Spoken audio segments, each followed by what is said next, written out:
Di sini ada beberapa cara yang bisa kita gunakan, yaitu sifat nilai mutlak, yang mana nilai mutlak A per B itu sama dengan nilai mutlak A dibagi dengan nilai mutlak B. Yang kedua ada kesamaan segitiga.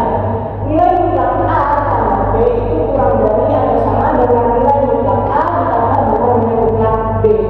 Lalu untuk kesamaan segitiga balik, nilai mutlak A dikurang B itu besar dari atau sama dengan nilai mutlak dari selisih A dikurang B. Nah, di sini dibuktikanlah bahwa nilai mutlak fungsi X itu kurang dari atau sama dengan M, yang mana M ini merupakan konstanta. Sekarang kita masuk ke contohnya, yaitu fungsi X sama dengan X pangkat 2 dikurang 4X tambah 1 per 3X dikurang 1. Sebelum itu kita ubah menggunakan sifat nilai mutlaknya menjadi